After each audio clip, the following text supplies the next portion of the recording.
Now then, guys, it's just over 2 weeks before I'm playing at the Tidy Weekender again this year, so I thought we'd go through a few Tidy Weekender memories. As you can see, I'm out in my garden today because it's lovely and warm. I know my grass needs cutting and my washing line needs fixing, but never mind. Now, believe it or not, the first weekender that I ever went to as a raver wasn't until 2011. I missed the weekender reunion that year. So the first one I went to was the Christmas weekender, which was in December 2011. Now, a lot of people remember this being one of the worst ones because it was freezing at the time. And a lot of people stayed in the chalets, and that kind of like put a downer on it a bit, really. But I really enjoyed it while I was there. It was really good fun. I got to meet a load of cool people there that I'd not met on the scene before, and it was a nice little taster for what was to come. I think my first proper weekender experience was the Ideal Weekender in 2013, which was after the Tidy Boys launched the Ideal brand, and that was more like what I'd been told a Tidy Weekender was like. It was just stuff going on morning, noon and night. There was all sorts of random nonsense going on.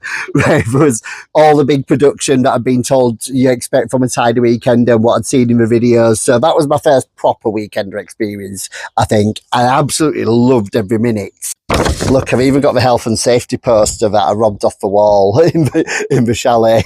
I've still got that like 12 years later. Now then, the first one I actually got to play for was in 2014, and I still have the flyer here for it. This was the second Ideal Weekender after we got the Tidy band back, when it became the Ideal Tidy Weekender.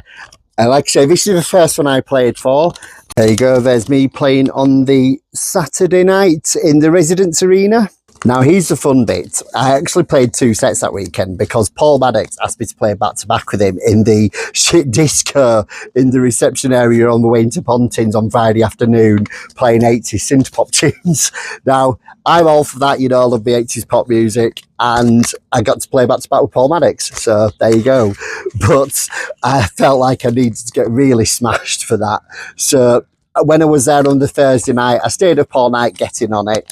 I was rather drunk by the time I went to play, and here is a little clip of me playing Duran Duran. Is that David? Is that you playing me Duran Duran in the foyer at a Tidy Weekender, is it? It is, mate. That is. There's some decks. There's the foyer. Get some chops out.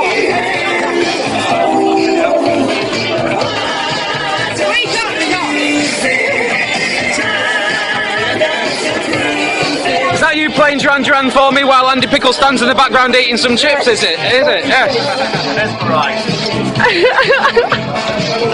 So that was me playing Duran Duran at a Tidy Weekender while wearing the Dragon onesie. And like any professional DJ does, I stayed up for the rest of the weekend partying and then went and played my set on the Saturday night. And somehow I got through it. There are some horrendous photos of me playing that weekend. A lot of people said that it was one of the best sets I'd played in months at the time as well, even though I couldn't really remember playing it by the time I got off the decks. Right, I'll show you a photo here so that you can see what state I was in. Yeah. I love it.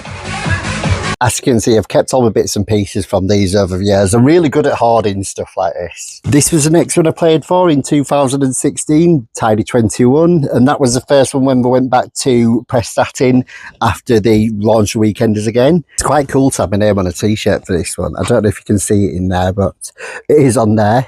One of the main things I remember about that particular weekender was my friend Groove Control was playing after me, and we were sat in the arcade for ages before I was playing on these like giant versions of mobile phone games and things like that. Like we had a big Flappy Bird machine and stuff like that. And he was playing on one of those giant piano games. It's a bit like Guitar Hero. And he absolutely annihilated the high scores on it. And then Gamma and Technical came along straight after him and absolutely wiped his high scores off the board.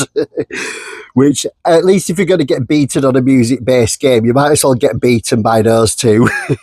And now here's the last one that I played for in 2023, the last one at Pontins, the last Tidy Weekender as we know them. I'm really glad I got to play for this one, with it being the last one at Pontins. I'll just show you a quick clip here.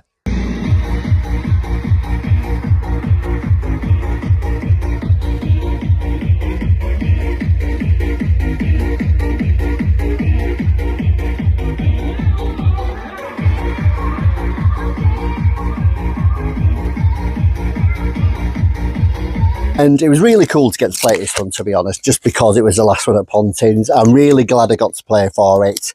And I'm really looking forward to seeing where the Tidy Weekenders go at their new venue in Great Yarmouth. Like I say, I've been there on family holidays. It's gorgeous there.